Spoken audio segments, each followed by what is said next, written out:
And Rodney, I think you could answer a question for me right off the bat. Um, I've got a rather sophisticated JMRI Panel Pro running, and the only thing that's missing from it is a train follower, if you will.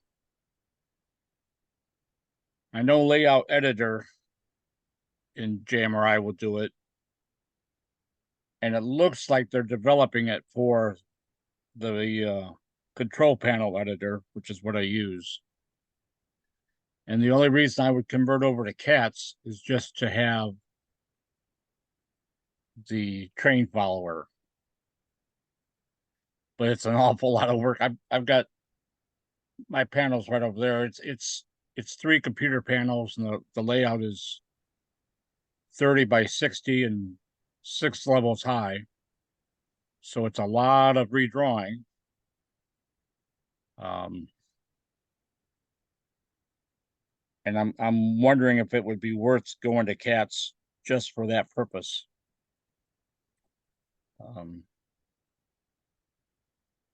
I have 22, 23 people operate at one time, so the dispatcher is pretty busy. And he basically just moves a icon, but some of the rumors I've seen on JMRI is that they're real close to adding it to the control panel editor. So I guess the 2 questions would be, can I have the best of both worlds? Can I have the graphics of CATS with the look of the JMRI double stacked CTC panel? Or it looks like CATS is 3 programs. And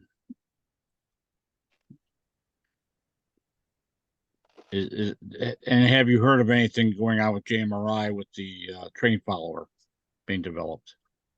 Yeah, okay. They have done train following for years, and the way they had to do it was you have to put something in each block, and I don't remember the exact details, but basically, and I think there's some sample scripts somewhere, but it I can think be it's done blocks and transits and O blocks and stuff like that. Yeah, and I think it's only in one, and I don't remember which one it is. It's definitely doable in Layout Editor, which is not very graphically pleasing, shall we say. Yeah. And I've got mine so that when and I don't use dispatcher or anything like that, but I do have for the occupation, the sensor lights up. Normally the track is in white and the sensor lights up in red. All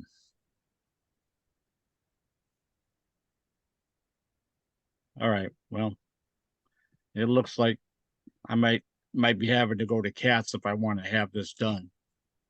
Yeah, what I would do is go to the JMRI forum and do a search on something like train following or something like that.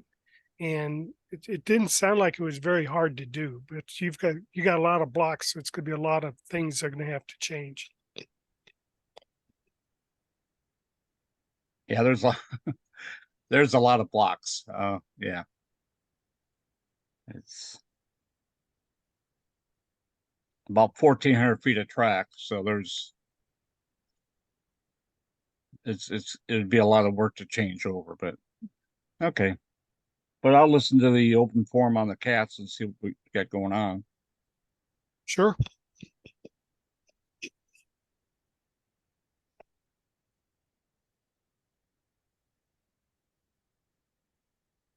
Good evening to the rest of you. You say something, Rodney? Yeah, I said good evening to the rest of you. Oh yeah, how you doing? Good. How about you? Good. I'm over at my buddy's house where the model railroad is right now. We're going to be working on it. Rob Ball's on this conference here, but he can't. He's driving, so he can only listen. I guess Zoom will stop you from doing it when you're driving. Hmm, I think. Interesting. I think it does because it said to me. I had a hard time getting on. It says, "Are you in safe mode and all this and that, not driving?" I don't know if you could beat that or whatever if you want, but yeah, so it's been working out okay for us with the LCC here and cats, but of course we haven't gone that far yet. We're going into our next step tonight.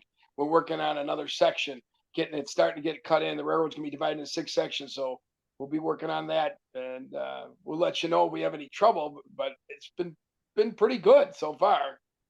Good.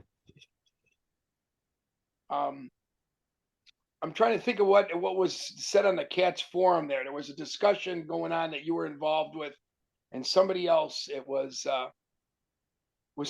think there was LCC was involved. Maybe I'm wrong. Maybe I'm getting to another forum mixed up in here, but or whatever. We'll be in touch if we have any issues. But so far so good. You know, the hold feature you put in and all that hold only, it works out neat too because um, you can just identify it with the single signal icon on the board now. When on the cats, it works out pretty neat.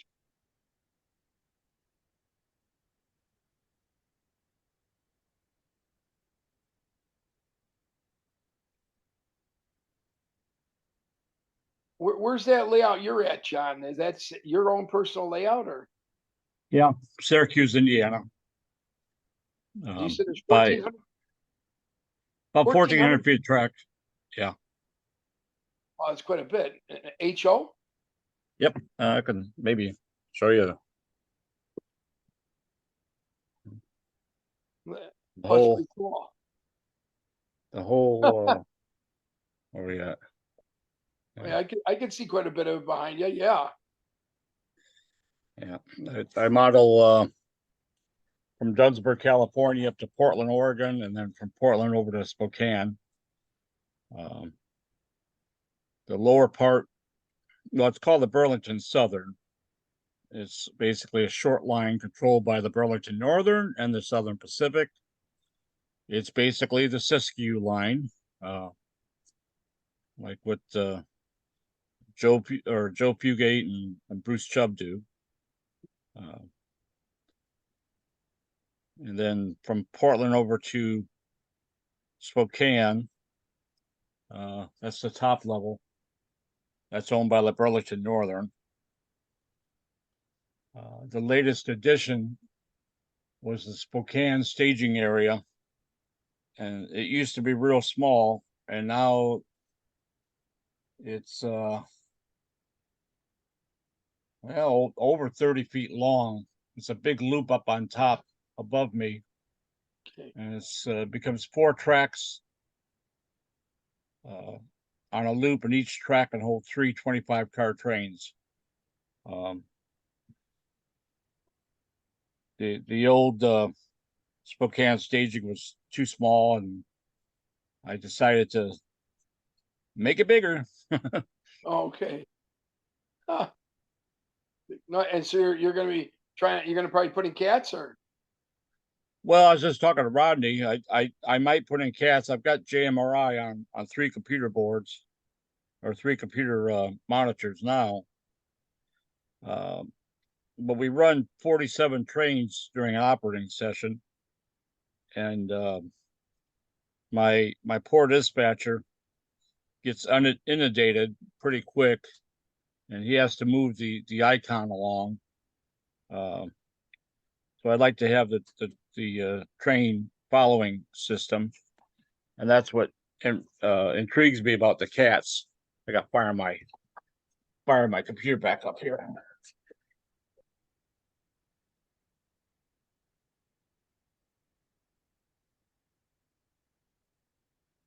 when you Putting say my train following system, you're referring to the symbol following the train, I assume, right?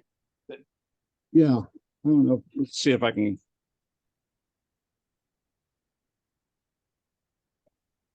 There's the, I don't know if you can see it or not. Yeah, no, I got a, looks like a Union switch and signal from GMRI, right? Yep, that's what it is. And Oh, yeah. the poor dispatcher, I've got a phone system, people calling on the phones he tries to route people to where they're supposed to go ahead of time naturally.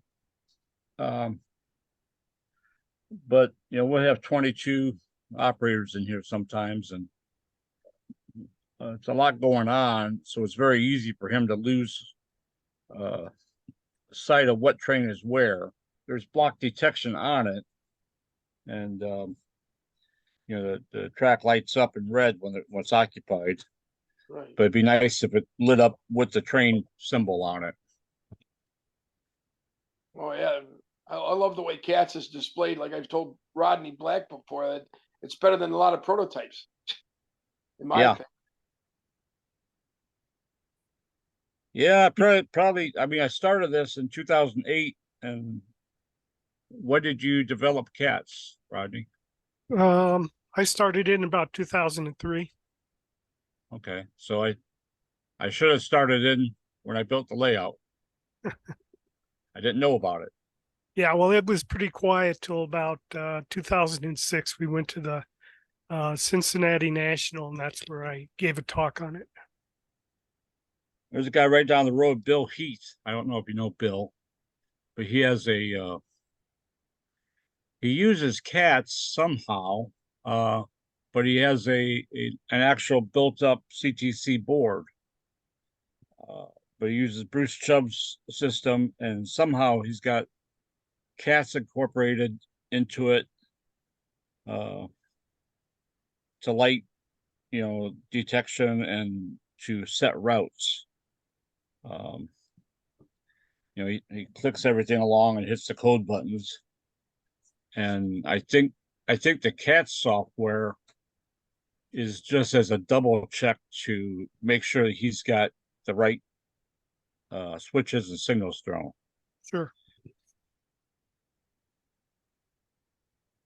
Now, I didn't know that you were using a USNS type of display. So I don't know how JMRI works with that, if they could still do the moving of the labels or not. I've always Yeah. assumed it's the the more modern type display. Well, I modeled 1973, and big year of changes in the railroad. Actually, the area model would have radios at that time, but we found that 22 people on FRS radios gets a little bit ridiculous. That's why we went to phones. Um, and I like the look of this. Um, the other idea I had was to actually take the Cats, your line drawing, and superimpose it over into the black part of the USS. Um, You could do that. Oh yeah, ambitious. But you've got that in Cats now, don't you? I mean, you basically have a USS type of. I mean, you got switches you throw and the signals, and they change the diagram on top. No, Um, it does stuff on the screen itself, so it's not split. okay, it does it on the line diagram. Yeah, Okay, the model board, as you would call with USNS. okay. Yeah, what I would do is post a note to the JMRI group and say, is it possible to use the train tracking with the USNS type of presentation, and then see if anybody's done it. It probably isn't, right? Because I would assume that they try and make it prototypical from a USNS thing, which would obviously never have train tracking on there. It wouldn't be a CRT display, right? I would assume. I'm guessing. Well, Yeah, yeah. Well, somebody brought that up, where they said, on a USNS, the dispatcher doesn't really have a train symbol on his diagram. Um, so with cats, it's more modern, and yeah, there is a train symbol up there for it. Um, so I guess I'm asking for my cake and eat it too. I want to use the USNS for the looks. I mean, I'll go to cats. It's a fine looking display. It's a little bit more modern than what they had in '73, I think, but it's doable. Uh, but I like Rodney's idea of just sorting it out on the JMRI people, and because they do it layout editor, um, and I run control panel editor. Uh, so I would think that the JMRI people would say, now, let's get with the changes here.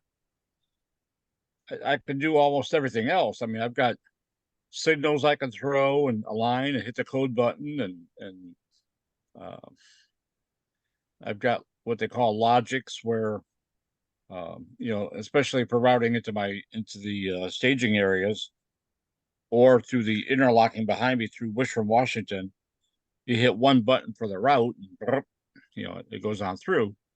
Um, it'd be neat to say, okay, this is a westbound train, and give it this like what Cats does, set a direction, and bing, bing, bing, bing, bing, and you you hit one button, Rodney, and it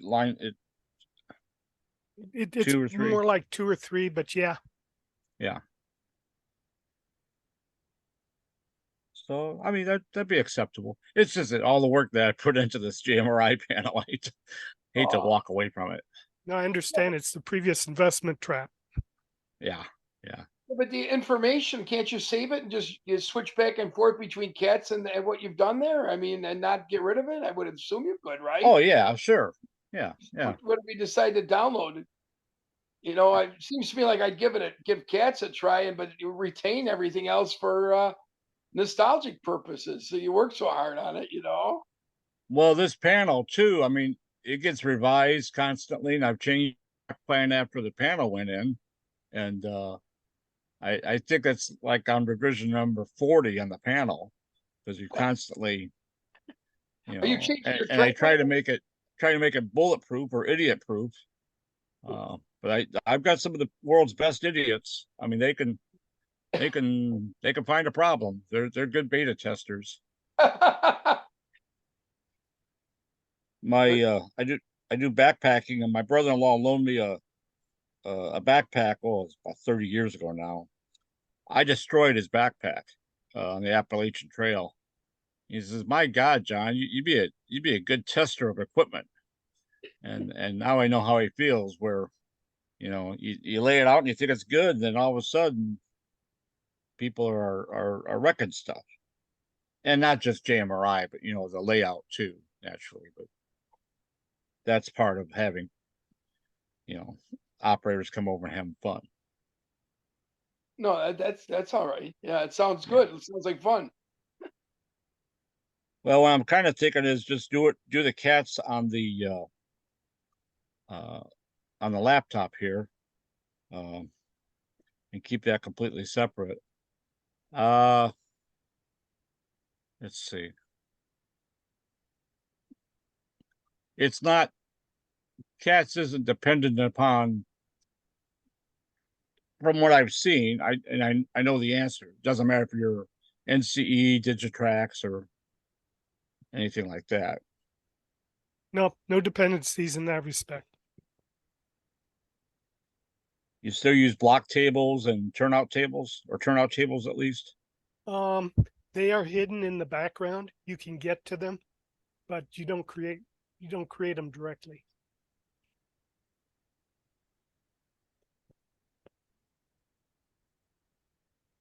And the right now I've got lightits using lightits and semaphores, because the Siskiyou line used I'm sorry, servos. Siskiyou line used semaphores in the era I'm in, so I've got servos driving those, and I treat those like a turnout. Um, and then the rest are 3-light signals, and I use Lightits, NCE Lightits to control those. And I imagine, well, CATS goes through JMRI for all that, doesn't it? Yeah. Okay. So yeah, what you would do is you define your light. It's in a JMRI panel. You wouldn't without the diagrams and stuff. And then in CATS you refer to the signal name, and that's how it does it. So CATS, you have to tell CATS what the signal name is for your signals, and then CATS will say, "Hey, JMRI, make this, signal red or yellow or clear or whatever you're using." And I didn't use the included JMRI signal logic of any kind. I just use logics myself. It's a little bit more clunky, well, or kludgy, as programmers call it. But at least I know what's happening. I'm not depending on the a program to know what to put up on that signal indication. That's probably old school. So when it goes from one block to the next, I mean, you allocate a block, and it's it starts out white. You allocate it, turns green. As it goes through, it turns red. How long does it stay red behind it? It will stay red for as long as the detector is reporting that the block is occupied. And then you can put in a little bit of a delay of up to like a hold time of up to, I think, 6 seconds, 5 or 6 seconds, if you want. Okay. Well, I'm using BD20s. I'm not using infrared, so I'm not worried about intermittent. I mean, and right now I've got detector wheel sets on the cabooses and naturally the engines. I haven't done all my wheel sets yet for cars, but would that screw up the tracing there, Rodney? If like the interlocking becomes unoccupied in between, that would be a problem, right? The tracking should follow the locomotive. Okay, the lead block. Okay. Yeah, it should stay in the lead block. So it would just treat it like a track circuit out. Then CATS would, it wouldn't know what it is behind it. Then it wouldn't be identified. Right. And that does create a little bit of a problem, because then you'll have an empty block between two occupied blocks. And if the dispatcher isn't watching, he could throw a switch under a train because, the block looks like it's okay. And that's where the delay helps a little bit, because we have found that what you really need to do sometime is when you got trains running around is look at your sensor table that has the block occupancy in it, and just watch and see if you aren't getting little glitches. The occupancy drops out and comes back in very short periods of time. I fought that from the very beginning, and I've got some code in there that monitors can tell you when you're getting spikes, either lost occupancy or false occupancies.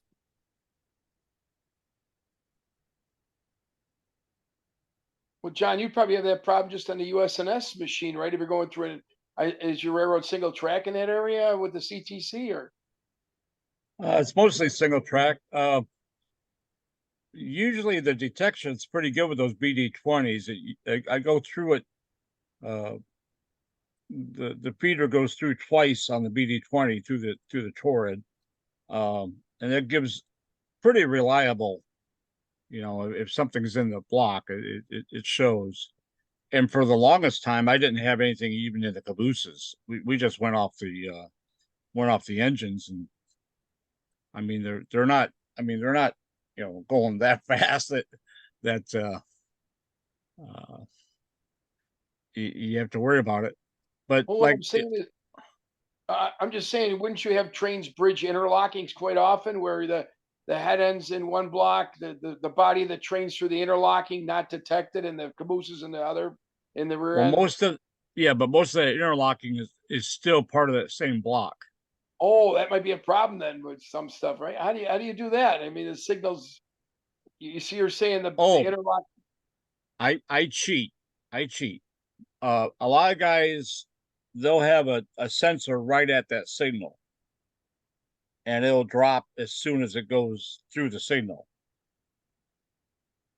Mine don't drop until the engine is into the next block, and the next block could be 3 feet, and then then the caboose detection is still holding that block.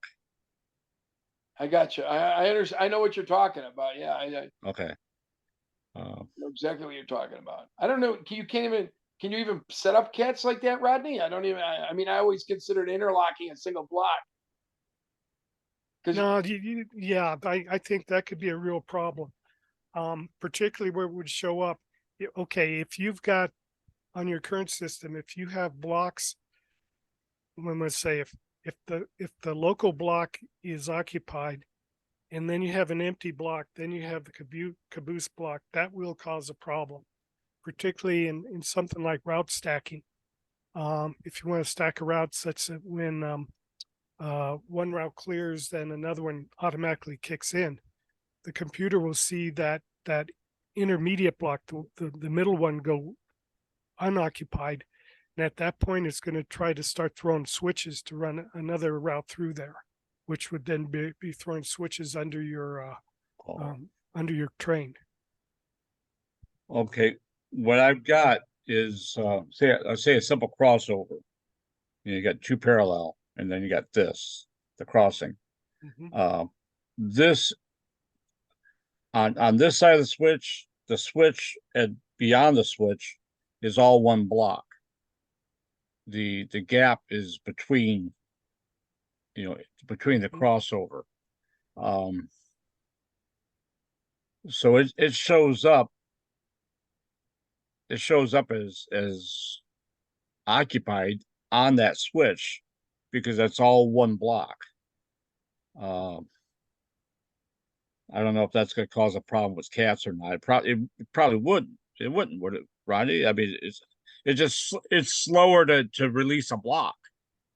Yeah. I mean, the way CATS is set up without doing any external massaging is it just watch the block occupancy. And I mean, you could always do something in Logix to do a delay of some type on occupancy that would help.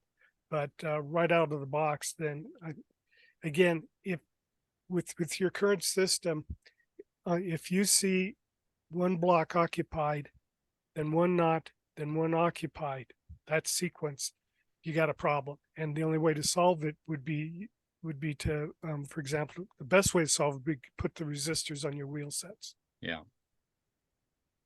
so John, you're saying in a single track though. Well, let's say you had just a single switch going to a siding and a main. If that interlocking is included in the main block, that's a single track, is what you're saying, right? So Part of the interlocking is included in it.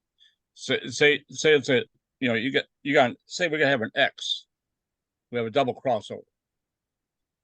The the straight part through you guys are thinking that the interlocking itself has its own sensor, yeah, the whole interlocking.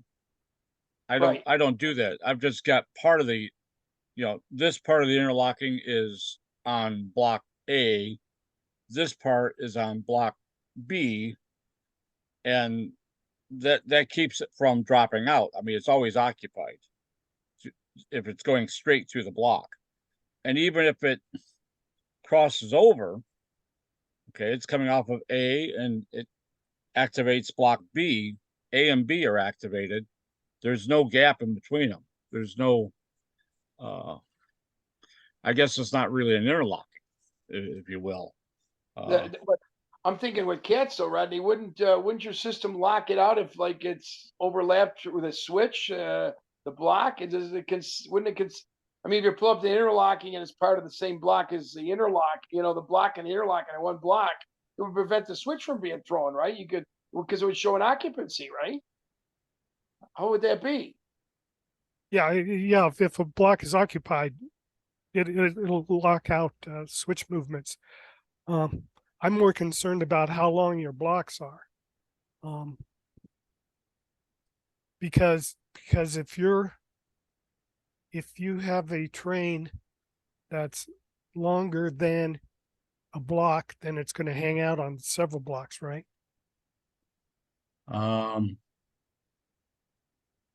My blocks are typically 25 cars long, and typical freight is 25 cars. Manifest freight is 25. There, let me look at one here. Well, like this one right here. Let's see if I can line this up. This is on the lower level here. Okay, that's a passing, it's a single track going into a passing. So this whole switch is still on this block. And that block is 20 feet long, 15 feet long. But what are you saying, Rodney? That's going to cause a problem? Um, well, typically, for the example you have there, you got a simple control point. Typically, the control point is on its own block. Right, but I That's don't typically do the way that. people do things. Right. So what'll happen is you'll find what'll happen then is, and usually there's a good reason for doing it that way, for making them uh, separate block, because typically what'll happen then is if a train enters that block from the other end, the computer can't tell where in that block the train is. So it's going to turn your control point red, which will then prevent anything from going on in the control point because it's all in one block. You don't have the resolution as where the train is. Cats will handle that, but I think the dispatcher may be a little frustrated. In other words, he can't bring it up to the train up to the signal and then have it, stop it there and then in a little while then let it go on and stuff like that. Well, he stops it before it goes into the next block. Like, it's a main and a passing track. And when the block past it is occupied, they both show red. Both the main and the siding. Yeah, because see if I can get up on top here. Okay, there's a main in the passing over there, and you see where that stick is sticking up. Mm-hmm. It's all foam layout, by the way, but the there are dwarf signals. Let's see if I can get right here. You can see the red. Okay, they're both showing red because there's something in that next block. So obviously, if there's something in that next block, you can't send a train into that block anyway. That was my thinking, and that's the logic I used to say, well, I don't care if you're coming off the main or off the siding, you're not going anywhere as long as that next block is occupied. We're okay. Where are the main and the siding in separate blocks too? Yeah, the main's one block, siding is a block, and then the next block is another block. Yeah, those guys will be okay. It's going the other direction into either the main or the siding from the approach block that will cause problems. Well, it looks at the it looks at the turnout. If when it's going from the single into the main of, that's the ton of weed. What's going into the main of weed, the signal behind it is capable of being cleared. It's capable of being cleared yellow if the turnout's the same. It's capable of being cleared green if the turnout is thrown behind the train to put somebody into the passing.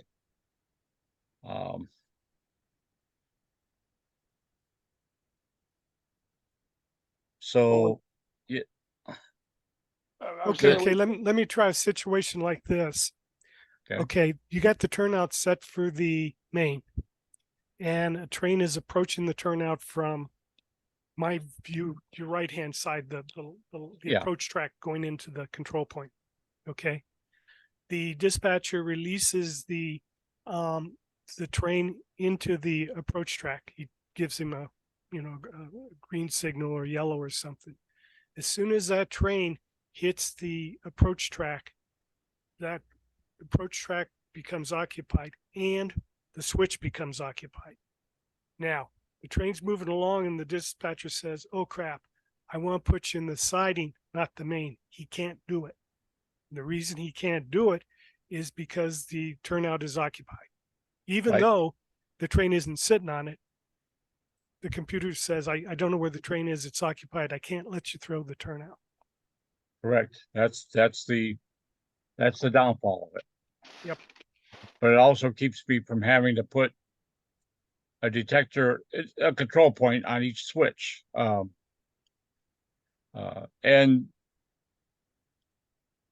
that, if he says, "Oh crap, I can't route you into there," what he should do is throw this signal to red, which says, "Don't go through that switch either way." And then the train order light will light up, and that means call the dispatcher. If somebody's going, we run on a timetable. This is, I don't know if you can see it at all, but on each timetable there'll be a track, and the dispatcher will say, "Okay, this next train is supposed to go into weed siding." So even if it's before he clears them into the previous block, that's when he throws that siding switch. And you're right, it could go faster and be more efficient if I had signaling on that switch itself. But then again, I talked to the people out there. I went out there and visited the area, and my semaphores, I was using Tam Valley Depot quad drivers to get because they use lower quadrant, the stop, medium, and clear. And I said, okay, yeah, that medium's a bitch. And the worker said, we don't use medium. It's a 25-mile-an-hour railroad. It's stop or go, red or green. So things aren't happening. This isn't the Burlington Northern or the Burlington Speed Track outside of Chicago. Things are happening at a slower pace, but you are right. It would be more efficient to have a control block there. Yeah, well, I'll jump on my soapbox. Personally, I believe you want to do it that way. One argument is because the prototype does it that way.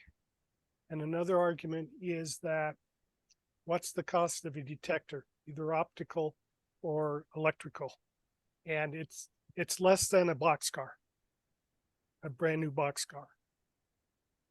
Yeah. And if you got a brand new boxcar, you put it on one train, he's on the layout for 10 minutes, half hour, something like that, and he's off. Whereas every train that goes through that control point has the same issue. Yeah, you're right. That's my argument. Now, on the other hand, you can get away with by doing it that way, you can get away with not putting the wheel set resistors on your wheels, which is more expensive and a big pain in the butt. Um, And then they fall off after about 3 years. I can't. I've super glued them. I've epoxied them. I've used the special glue. I use a conductor pen, and for some reason, we'll find you'll see a train going along, and all of a sudden, boom, boom, boom, and it's that little 802 or whatever size it is, and you look and there's a little resistor laying there, and you say, "Well, I wonder what car that came off of." And there's 1,200 cars on the layout, so you think, well, I wonder if it's this one, So yeah, there's a big plus to not having resistor wheel sets on everything. But agreed. I've never Yeah. heard of them falling off. I put I've heard of them not working, but well, I actually solder people like I said, this is a foam railroad. I attach my feeder wires with a 200-watt soldering gun, because it's about this fast. I see people with 40 watters, and they're holding it, and they're holding it, and they're holding it, and they're heating up the whole rail for 5 feet. It's like soldering onto a brass steam engine. Yeah. But so I've done some unconventional stuff here. But the wheels, I've used a nickel conducting pen, the resistors. I put them at an angle, then I put super glue on top of them. And what I find what actually works the best is holding now is super glue, and then I'll put some nail polish uh, on top of that to protect the super glue. well, John, it But leads me to ask. I just want to ask you while you're on that subject. You're using one of those conductive pens, and you yeah, and you're able to write on the plastic with that. I mean, because I thought it would acted like a regular pen, and only would write good on paper. no, here, just a second.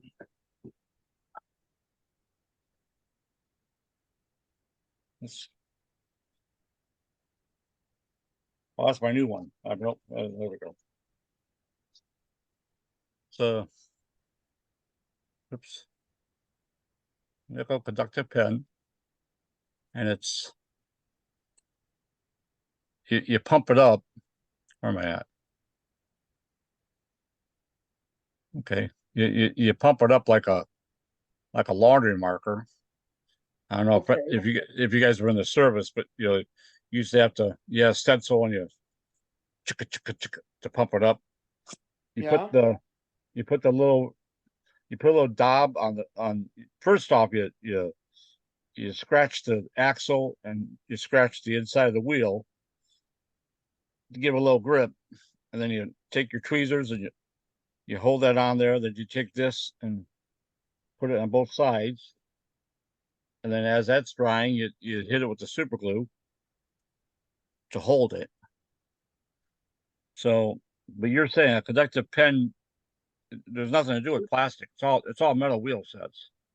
No, no, They're I not. understand, but I mean that ink that's in there that you in the thing you shake the pen, and that it's more like it comes out more like a magic marker or that type of. Yeah. It doesn't come out like a regular ballpoint pen. It comes No. out. And where do you get that? Is Amazon? What's it I called? think I think I got this from Amazon. I may have Can ordered you hold online. can you hold it up to the screen again so I can see it there? Well, I'm trying to get it. There we go. Okay. And then what's the name of it again? It's the name you had up there before? This is by MG Chemicals. MG Chemicals, huh? I'm gonna have to try that. That, that sounds Now, pretty. one thing I will tell you, have your ducks in a row before you start, because you don't want to do one wheel set. You want to do 100 wheel sets. And I've got, let me grab it right now.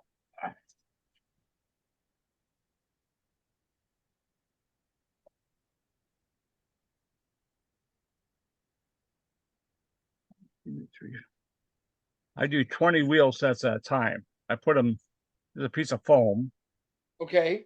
and I put the wheel set in there and make sure that all insulated sides are all on the same side. Right. I drop it in there and away I go. And then once you open this up, you have to make sure you store it like this. You can store it like that, which is you would think would be intuitive, and keep Yeah. that pen part. I've done that 3 times on recommendations off the internet, and I've lost 3 pens. I do it this way and pump it up, and it works. But I'm open to suggestions. Oh, okay, cool. That's really informative. I'm glad you brought that up. I mean, because I'm going to try that method. Because obviously those pens ain't too expensive, right? About $5-6 a piece or something. I think $14 a piece. Oh, that much? Okay. Yeah, but like Rodney just said, how much is a detector? I mean, you're in for a penny, in for a pound. At Oh this no, point, that's no problem. You probably can get to a lot of wheel sets with that too if you keep it lubed up, right? I mean, it's yeah, yeah. Um, they dry up before you use them up. okay. Because you're not putting very much. I've heard people using the old Chester silver paint. Uh, and basically you want something. Am I using the right terminology, Rodney? Is that an 801 size or a little Yeah, I tiny? think, yeah, it's the larger of the surface mount resistors. They're tiny. Well, Yeah. even then, it's still the larger. Well, I should just go like the 500 series, but I for a while I used regular 8 watt and just put them on there, and they're what, yay long. But then you get the glumpers. The weight of the wheel will kind of funny watching them go down an incline. Yeah, because Speaking of an incline, if you have an incline, here's a little helpful hint from Heloise. When you strip wire, number 24 wire, take the insulated part and keep it. And then if you have a little bit of an incline, because I found this out after putting ear mountains on everything, they roll nicely, and you find out where all your grades are. In between the track, poke a hole in between the ties, and put that little bit of insulation, that wire insulation there, so it just touches the axle, and that'll form like a little break for you.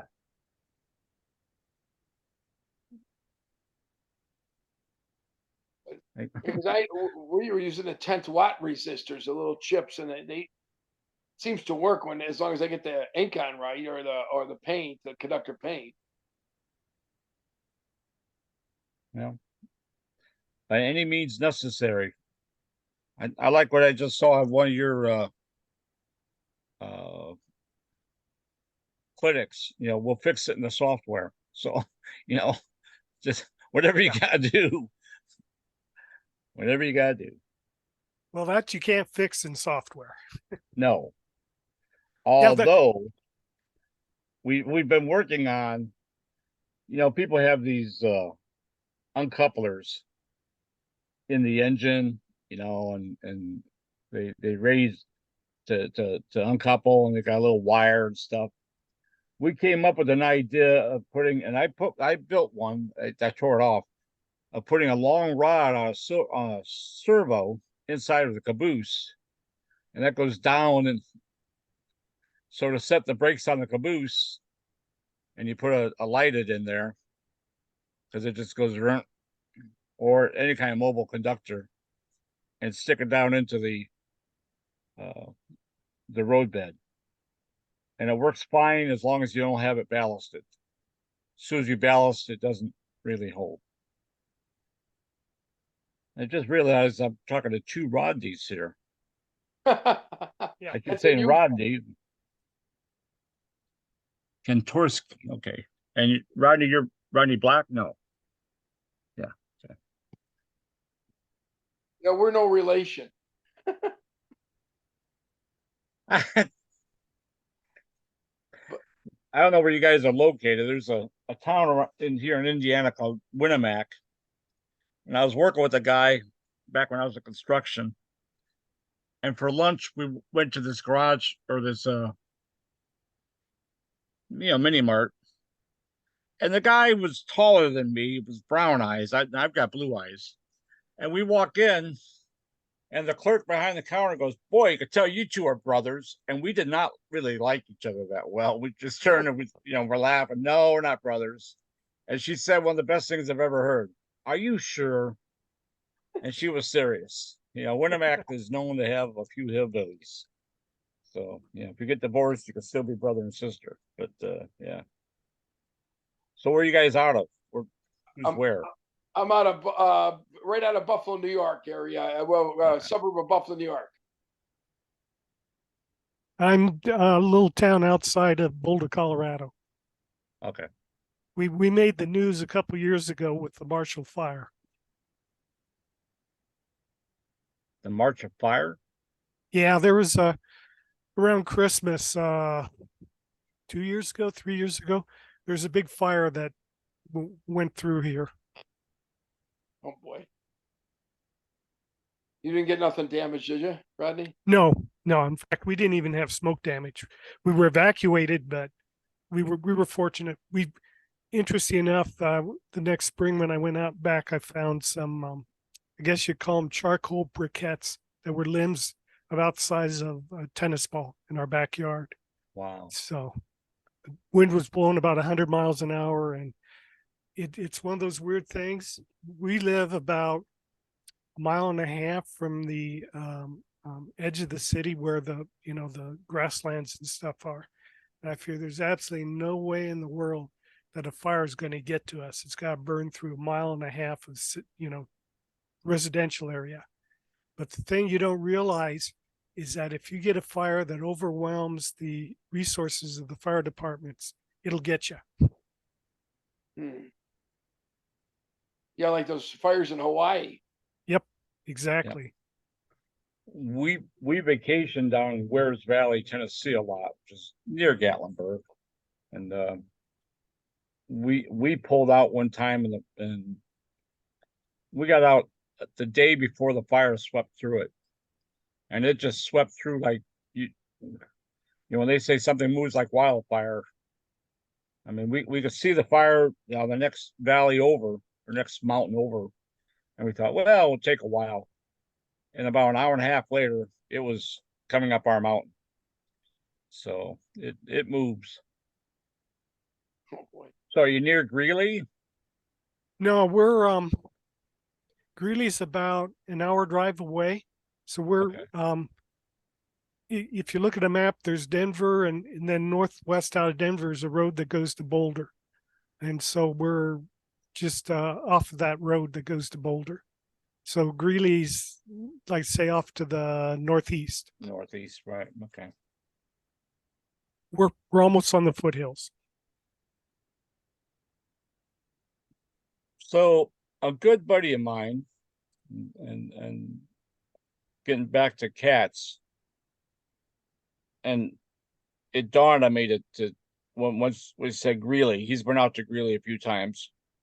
This guy has the RV industry is very large around here, building them. Um, this guy owns four factories, four RV companies, plus another RV company, plus three restaurants in Chicago. Self-made millionaire many times over. And he had last April, I was on by his layout. He has a 40 by 60-foot pole barn. Beautiful layout, completely detailed. Signals with Azatrax. And I had asked him because we just had a convention around Fort Wayne, Indiana. And I'd asked him if he would be willing to have a layout tour because I got roped into organizing these layout tours, not the op sessions, but the layout tours. He goes, yeah, I've been meaning to add on to the layout anyway. So he added another 60 feet to his pole barn. So he's got a 40 by 125-foot pole barn. And next week, we're supposed to start putting JMRI in. And I'm wondering if I should look into and have him look into the CAT system instead of JMRI. But as Atrax, and I'm sure you've looked at Azatrax and see what they do. It's pretty cool system. The layout is so large that, and Tom is big with John at Azatrax. If they have something that needs developed, like they've got a one track with a crossing and a crossover and then this, and they'll call up Azatrax and say, "Hey, could you design this for this situation?" Well, they'll design it for them. They'll put it on the layout, test the living tar out of it, tell them what needs to be fixed or if it's good or not, and then Azatrax goes into production on it. So he's the beta tester for them. Would cats? I believe on Azatrax you can input and force a signal to do something through JMRI, I believe. Would cats work with? I mean, cats could work with the routing, and then leave the signals alone because they're basically automatic, depending on how the turnouts are thrown. Would that be a good application for cats, you think, Rodney? Yeah, except that in general, I think it would be particularly for intermediate automatic signals, but you would probably want the ability at control points to be able to force a signal because of a route. You need an external stimulus to say, okay, the signal is normally red. Now let's force it to something other than red because I want to run a train through here. I have not. I'm aware of the Azatrax stuff. I know some guys who are using it, but I've really not looked at the specifications as to what it can and can't do. I don't know if you know. Do you know Darren Ferreter? Yeah. Yeah, Cedar Rapids, he's Iowa. Cedar Rapids, Iowa. Yeah. Yeah. He's helping Tom up here. Oh, okay. He comes up here every 2 months for a couple of weeks. Yeah. Yeah, I know Darren. Okay. I'll talk to him about that because right now we're waiting on Tom has people installing stuff for him. We just got the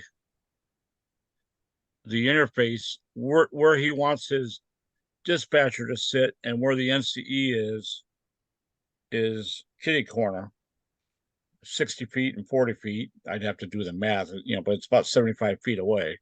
And they had a problem with a serial cable pushing that far, and they end up using an IP cable of some kind.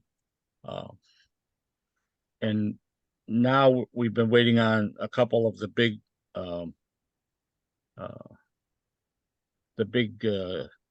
monitors to go in.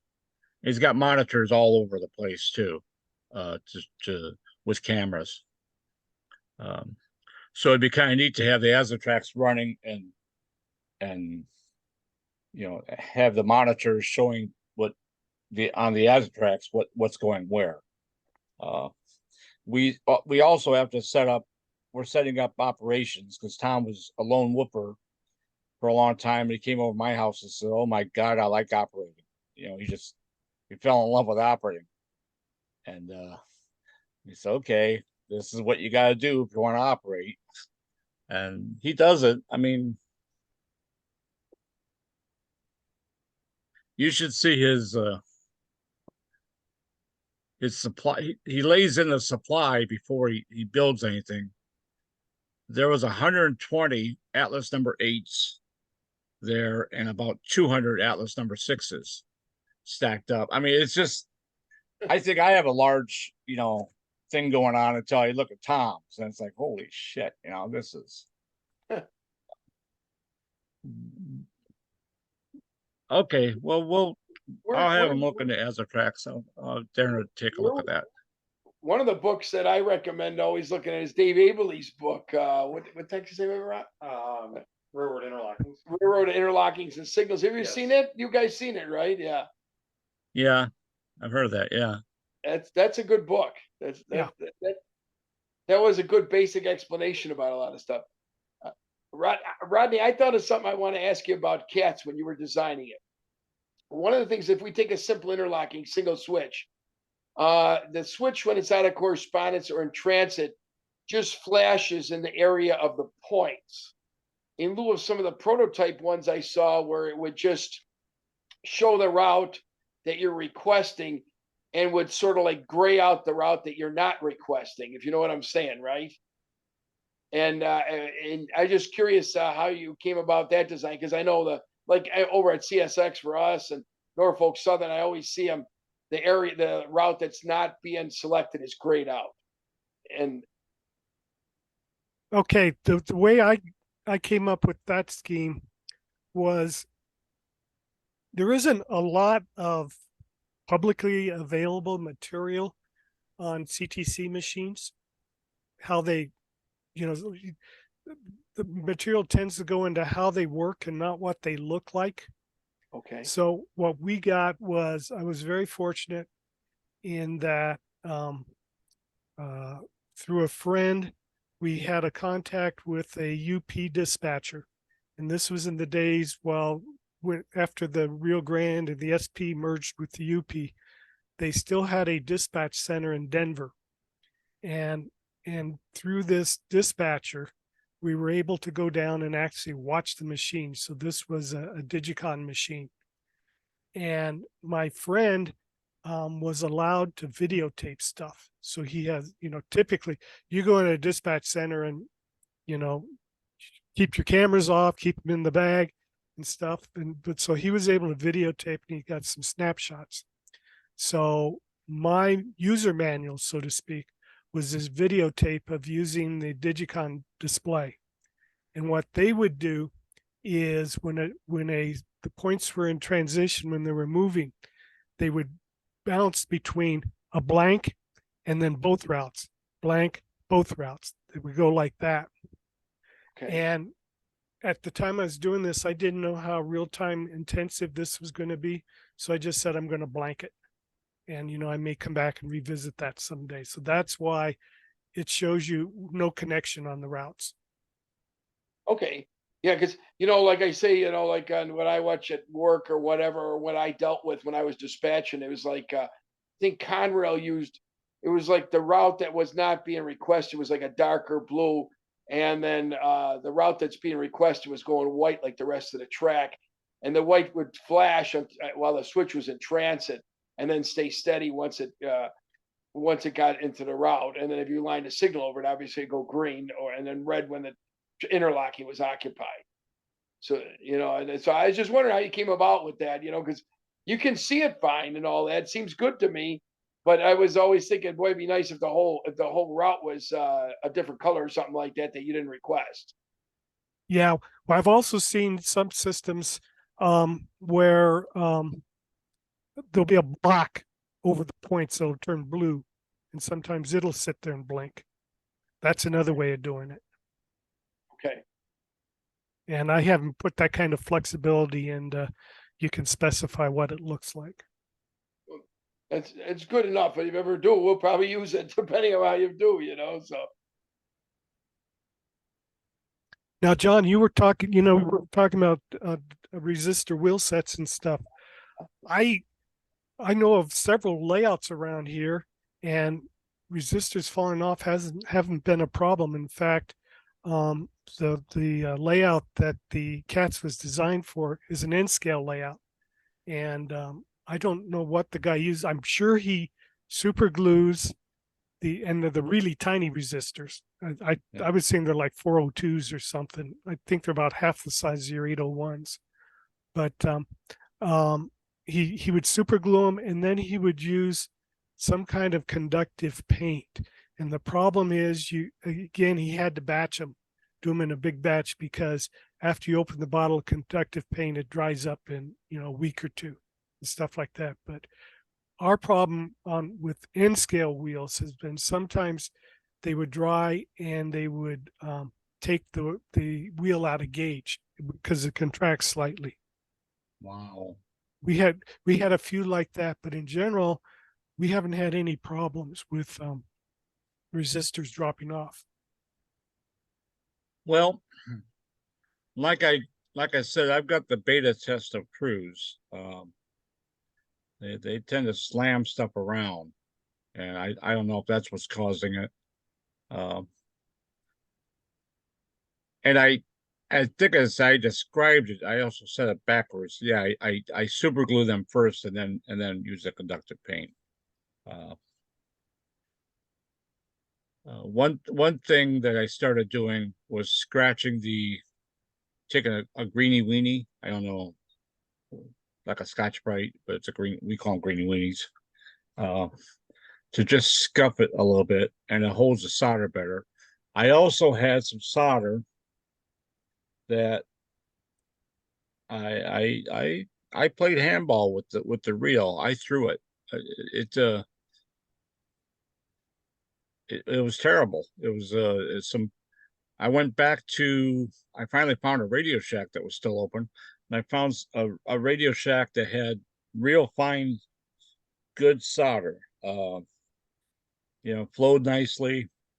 The other stuff, use a 25 or 40 watt on the wheels. I know I use a big gun on the rail, but everything was clean. And I guess I complained a little bit too much because in the last year it hasn't been that much of a problem because I've been really meticulous about making sure the solder is right, making sure the glue is right, putting the wheel polish over the top of it, or nail polish over the top of it. And I also heard, let me see if I got them right here. I use Intermountain wheel sets, and there was a set or a time that the Intermountain, whatever they were using for their wheels, wasn't a very good conductor. And I called up, or I sent an email, and they basically said that these are not made for passenger for it was BS.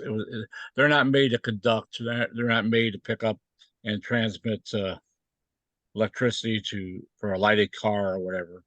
And please use this wheel set instead. And I thought, okay, what about all the guys using these for resistor wheel sets? And then I sent some away on the internet. A guy does 20 of them at a time for you, and you give him the Intermountains, and I forget, I think it's $1 a piece, plus you give him the wheel sets and he does them. He's already got made up, but he had said that the wheel sets I gave him were not the good Intermountains. And he told me about Intermountain changing their metallurgy. So I don't know how much of that is the cause for stuff You mentioned, John, falling off.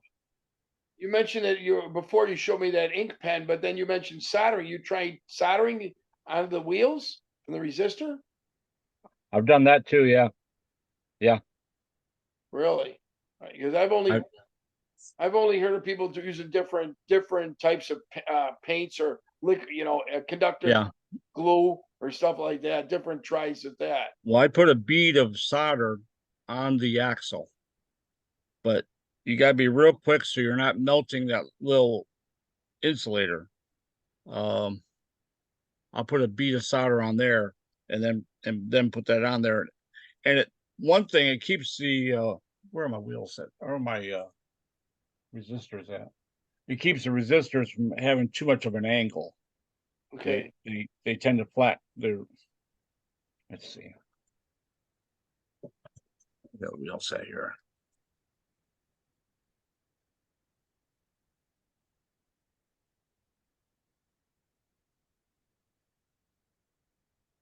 Okay.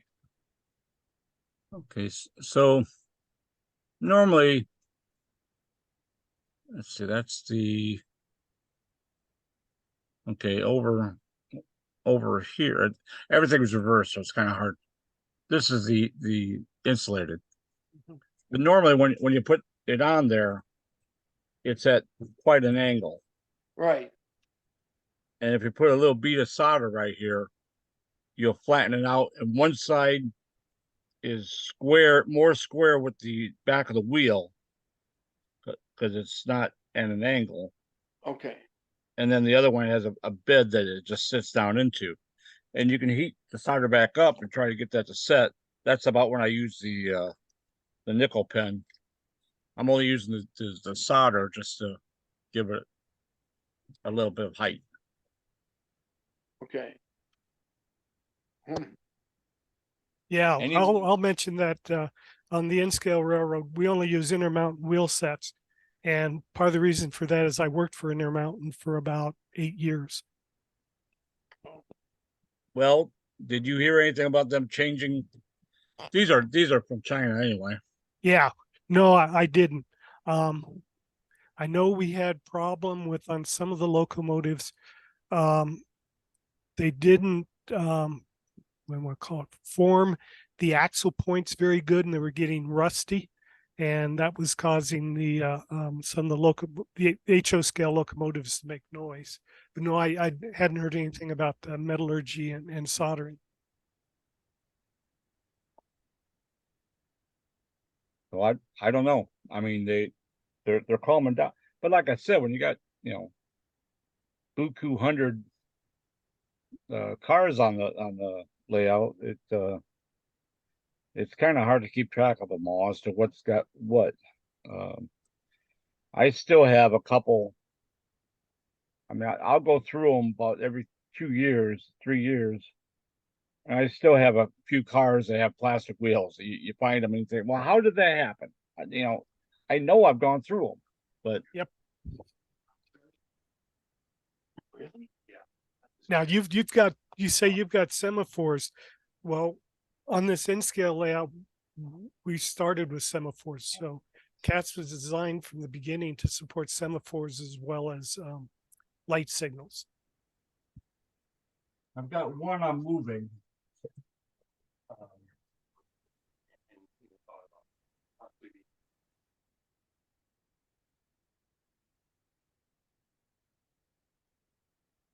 This is a typical semaphore.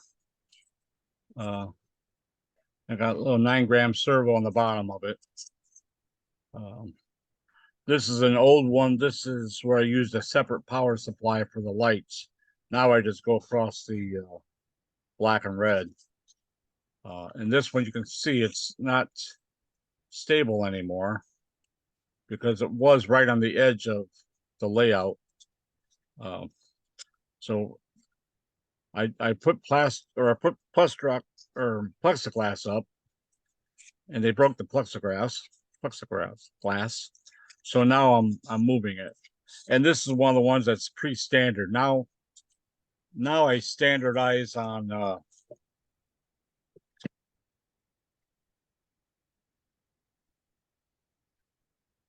these.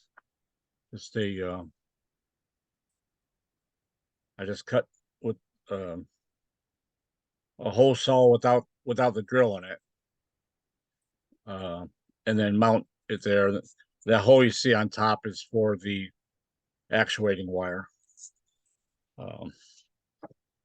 So on cats, if it's for semaphores, what do you call them? Do you call them a turnout to operate it? Because like that, okay. Yeah, Because like the it'd Tam, be a JMI turnout. Yes. okay. Because the Tam Valley, and I hear Tam Valley's back in business, by the way. Yes. But the Tam Valley stuff I use, I couldn't figure out their numbering system first. It's first one's 0 through 9, next one's 10 through 18 or whatever it was, and they just treat them as a turnout. And it's kind of strange on my JMRI because I'll have, I have a signal number like this is signal 705, but it's turnout number NT9. Um, you got to tell it, and the beauty of it is you just say throw this uh semaphore, throw this signal to green, and it does. Will cats do that too? Will that interpret if I call that 705 signal 705, but it's really a JMRI turnout? Will it associate the two? Can you say, okay, you're asking for a semaphore to be thrown or a signal to be thrown to green, but you're actually throwing a turnout Yeah, it's all done through JMRI. through JMRI anyway. Okay. Yeah, what we did was on the in-scale layout, all the semaphores were hand built, and the guy who did the building ran wires up them and stuff like that. And we used tortoises for moving them. The beauty of the tortoise is, and it matched up very nicely with Digitrack's SCHC, because the way they get the yellow is that you wire it so that when the tortoise moves from one end to the other, there's one point in time, with the tortoise has a double throw, double pull at the bottom. It senses when it goes through that positioning of not being in either position. And that's how they get the yellow. So they kind of, the SCHC looks for when it gets to the spot at which it's not at either side. Now that makes it really easy to program and work. The downside is that over time these things have changed, and we have to go through a large adjustment problem trying to get the blades to look good on red and green and all that kind of stuff. And that's where servo comes in handy, because it's all done in software, figuring out where the red and the green and the yellow are. We'll fix it in the software. Yep. Well, these servos, when I bought them, they're $1 a piece. Tortoise is 12 when it. Yep. Now tortoises are 19, I think. Yeah. Yeah. And one thing that's cool, and you don't even notice it, but with the Tam Valley drivers, you can make them go doing, they do the bouncing. Yeah, they bounce, and after the first 2 or 3, you think, okay, that's real cool. And the main problem I have with the semaphores is, okay, if I have them right for an engineer sitting in the cab, people who are looking down on them, they say, well, now wait a minute, I don't see that light. The light's not right. Well, stick your head down there for a second, and you try to reach the happy medium, especially with the lower quadrant, to get that green, because they'll say, well, it's got a lower quadrant, but I still see red. Well, follow the blade, not the light. But trials and tribulations of model railroading. Yeah. So on the cats, I haven't looked. Is this is there a charge for the download or? Nope. Nope. Okay. I might have to download it and play with it. And from what I've read, and I've read enough to be dangerous, you've got, I forget what the 3 ones are. You got 3, and the first 2 are all you really need. Correct. Okay. I mean, should I download them all at once anyway, or? It'd be 2 downloads. Because the first 2, then 1.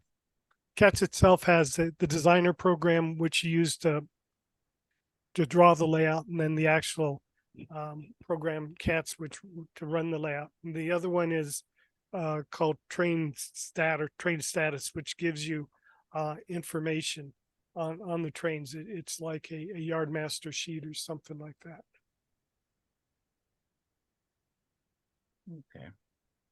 Yeah, my suggestion for you, from hearing what you've got so far, is before you would dive into what I suggest you do is download CATs, take a look at how to design a layout, and then just do like 2 or 3 blocks and get those, go through the whole process of getting 2 or 3 blocks all set up before you try doing the whole thing. Because otherwise you may find out that because you of the way you've done your blocks and so forth, that it may not work for you, and you'd hate to draw all that thing out and then have to find it won't work for you. So and you'll get a learning curve just off of doing 2, 3, 4 blocks, something like that. I'm the local guy on JMRI, which is kind of scary. And I'll have little learning sessions, and people will say, "Well, I want to do this and this and this and this." I said, "No, time out. Do one at a time." Because like when you go to draw on the CTC board, you draw a turnout on the plan, then you put the backing plate for the turnout, then you put the lever, which is multifunction lever, or well, I guess that's the signals are.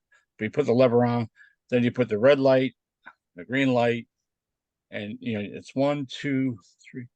I think it's like 7 or 8 times that you're putting something on the layout for one turnout. And I've got the dispatchers at least programmed into hitting the levers instead of hitting the track diagram. But it sounds like if I go to CATs, they're going to be hitting the track diagram, aren't they? Yeah, because there really aren't any levers, and you might be able to do it, but I think it'd be very hard to do the levers and the code button and all that kind of stuff. They basically you point and click on the model board. Yeah. Now, I just as kind of an anecdote, I have a friend who's got a real machine, and CTC machine, USNS, and it came off of the Santa Fe, and that has an interesting quirk to it. There's called, I think it's the Santa Fe shortcut. And what happens is if you take the switch lever and you push it in and you twist it, and if you hold it in too long, it's the same thing as pushing a code button. So you take the lever and you twist, and all of a sudden the code goes out. You go, whoa, how'd that happen? So Well, I don't know if anybody's some. programmed that in or not. I don't think Bill does. But Bill's got that, and then Jeff Hall has one that he built. But he copied it. He copied it off of one that came around, but it was so corroded that it wasn't going to work. And then he got hold of, through me, my nephew works for the Chicago South Shore and South Bend, and they were tearing out all the old semaphore, all the old lights and the relays and all that stuff. And my nephew called me up and said, "Hey, Uncle John, you want some of these?" I said, "Well, sure." I brought my trailer, and each of the lights were 700 pounds each. I mean, they were just ridiculous. But I got a bunch of relays with it, because he said, "Well, here, take these," because all the contractors were doing when tearing them out, they're just buzzsawing them off and throwing them aside, including all the relays. So I took the relays and I was telling my buddy about it. He goes, "Hey, I could use some of those." So on 3 or 4 of his, JMRI's got the fake chick, chick, chick, chick, chick. 3 or 4 of his, when you click it, clunk, clunk, clunk, clunk. These big old relays are clunking behind you or in front of you, and I mean, I don't know how much more realistic it can be, but he said it took a lot of. I also gave him the big old power supply. He feeds with 240 volts or 220 volts, and I forget what voltages the relays are operating at. But it's got the big old. I retired from the utility industry as a substation electrician, so I'm used to some big clunky stuff. But this has some big, like, wire nuts or wing nuts to tighten the stuff down. and then there's a lock nut on top of the wing nut. And he said he had a heck of a time with some of them because he tightened them down without that lock nut, and after 2 or 3 operations, that wing nut would back off. He says, "Oh, I know why they have a lock nut on there now." But you can only be so realistic in the model railroad, you know. Well, my friend is Doug Geiger, and he's had a layout. He's been in grade model railroads and stuff. Well, the machine, when he got it, he also got the relays with it. And he kind of said, well, I got all these relays. I should make them do something. So he actually wired it up so his machine uses the relays for controlling his layout.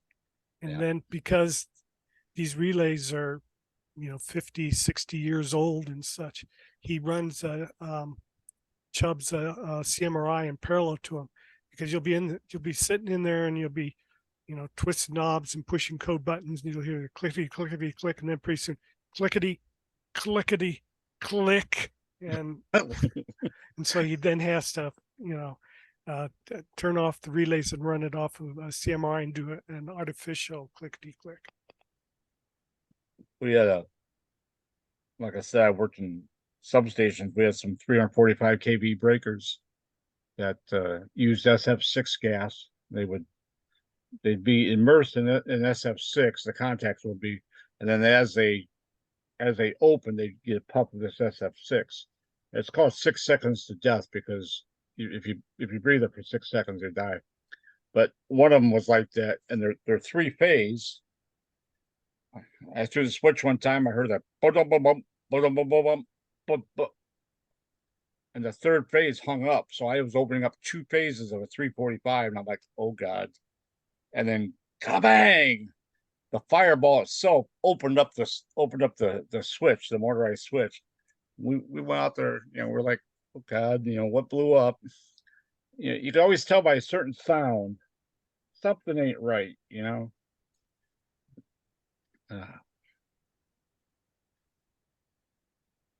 So where'd Rob go? Is he still there?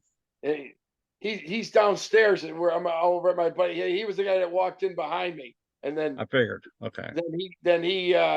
he's listening downstairs. I think right now he's trying to get the computer on. We got an old computer here, which we're going to get a new one for the model railroad. Looks like he's having trouble. We might have to expedite that. Obviously, you got to have the computer. Black Friday sales. Yeah, they're coming up. Actually, what you want is somebody who's turning something in. I've got a Windows 10 I'm running and on mine. Well, actually, Windows 7. He upgraded to Windows 10, and that's one thing I was going to ask you. What version of Java? It looked like you have to match the version of Java with the version of CATS. Is that? No, actually, it's a little more subtle than that. You have to match the version of Java to the version of JMRI you're using. And Okay. then you match CATS to JMRI. For example, the latest version of CATS that's out there, I designed it intentionally such that it works with JMRI 4.26, I think it is, which is Java 8, as well as the JMRI's 5 up to about 5.4. JMRI switched out a library on me, which can be replaced, but anyway, it's a problem. So CATS will work with Java 8 or Java 11, but and JMRI 4.24, 4.26 up to JMRI 5 something. Okay.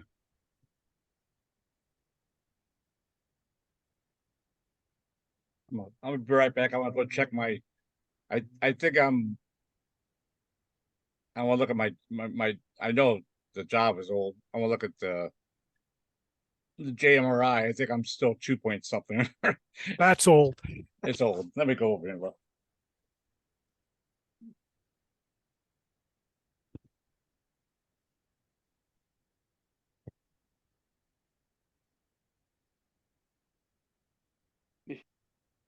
needed a little update there, it sounds like. No, 3.1. That's old. That's still 3.1. really old. It works. Yeah, I know it. I know I've I've got got a 19 friend who's using, I think he's on 2 something. And so he can't update cats, but he says it works for me and it does what he wants. So, okay, doesn't complain. I've got a 1989 Corvette that runs 13s in the quarter mile, so it's old, but she still goes, you know. And it seems sometimes whenever you update something, you're asking for trouble, you know. You got to double check everything. And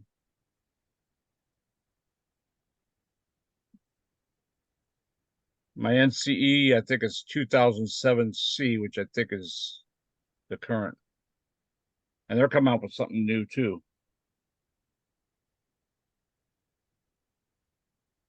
Yeah, it's always a big quandary to update or not. And every time, Jamrai does something like when they went from 8 to 11, I had to think, what do I want to support? And I'd like to be able to stay with both. But again, they updated a library and I think it was 5.4. And so, I'm kind of forced then, except that I kind of got lucky because it looks like I'll be able to pull a library out of Jamrai 5.3 and put it in 5.4 and 5.5. So the code doesn't have to change. It's just getting the right library. Some people were saying they're losing their roster, but I think that's just how they update it. I think they did something wrong. Yeah, because Jamrai has been really, really good about preserving stuff, has been my impression. Yeah.